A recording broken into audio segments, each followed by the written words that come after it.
Shanti to all the divine angels. कैसे हैं आप सब लोग? होप सो कि सब अच्छे होंगे। आज हम मुरली स्टार्ट करने जा रहे हैं।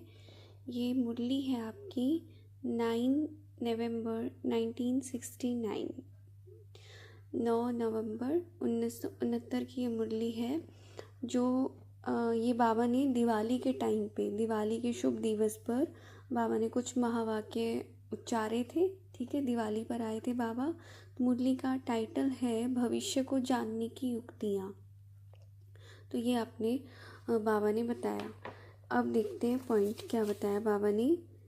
जैसे जैसे आप आगे बढ़ते जाएंगे वैसे अपना भविष्य, नाम, रूप, देश, काल, ये चारों ही स्पष्ट होते जाएंगे कि किस देश में राज्य करना है, किस नाम से, किस रूप से और किस समय।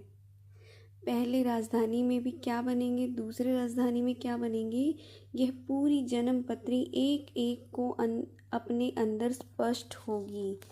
ये देखो कितना ज़्यादा इम्पोर्टेंट पॉइंट, कितना ज़्यादा समझ में आ रहा है कि लास्ट तक जाते जाते हमें भविष्य का पता चल जाएगा कि कौन क्या होगा, किस राजधानी में होगा।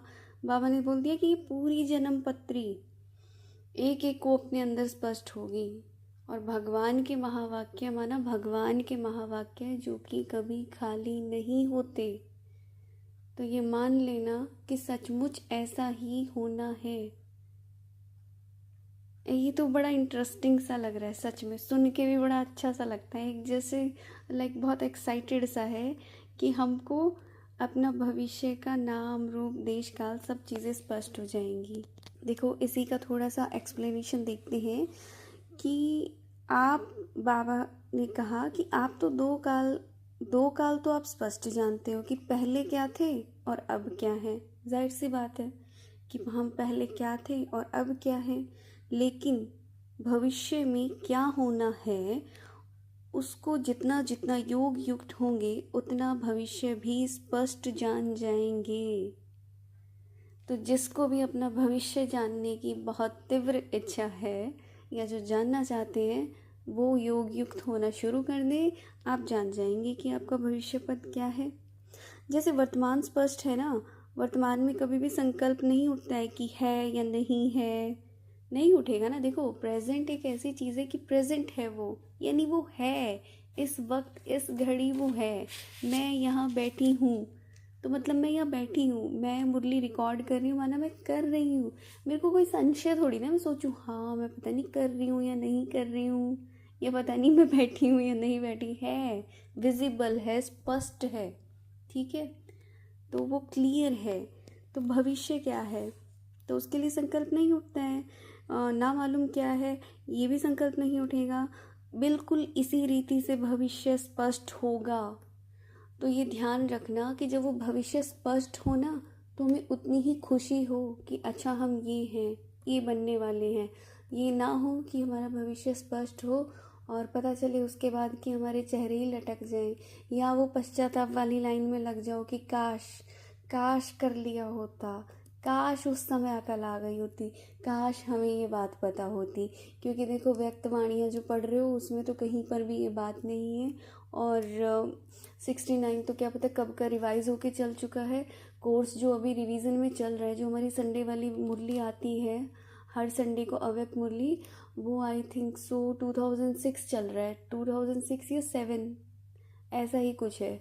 तो 1969 का दोबारा नंबर पड़ेगा रिवीजन में, मुझे तो नहीं लग रहा है क्योंकि अभी पढ़ी हुई है काफ़ी सारी मुरलियाँ। तो ये अगर जिसने अभी तक नहीं भी जाना है तो क्लियर से जान लेना कि आगे चल के तुम्हें सारा भविष्य स्पष्ट होने वाला है। आगे चल के किसी भी तरह का तुम्हें पश्चाताप ना हो अपने पुरुषार्थ को लेकर। तो अभी इसी को अच्छे से आज से अटेंशन देकर पूरा कर लेना। और सुनो आगे। जैसे साकार रूप में माँ बाप दोनों को अपना भविष्य स्पष्ट था। कौन माँ बाप? कौन? ब्रह्मा बाबा और मम्मा सरस्वती। सिर्फ ये दो आत्माएं थी जिनके पद का हमें क्लियर पता था कि ये राधा कृष्ण है, ये लक्ष्मी नारायण बनेंगे, ये वन में जाएंगे, ये गद्दी पर बैठेंगे, इनके समय से सतयुग है, इनके पूरे 84 जन्म है। और किसी भी आत्मा के बारे में, चाहे आप महारथी कहो या कितने भी बड़े दादियाँ थे, जो भी, किसी के पद स्पष्ट नहीं थे। ठीक है, तो क्या बोला बाबा ने, जैसे साकार में उनको अपना स्पष्ट था ना, नाम भी, रूप भी स्पष्ट, देश भी स्पष्ट और काल भी स्पष्ट, इतना स्पष्ट है कि किस संबंध में आएंगे, वह संबंध भी स्पष्ट किस रूप में सामने आएगा, यानी उनको संबंध भी पता था कि भविष्य में ये दोनों युगल रूप में होंगे, इतना चीज़ था।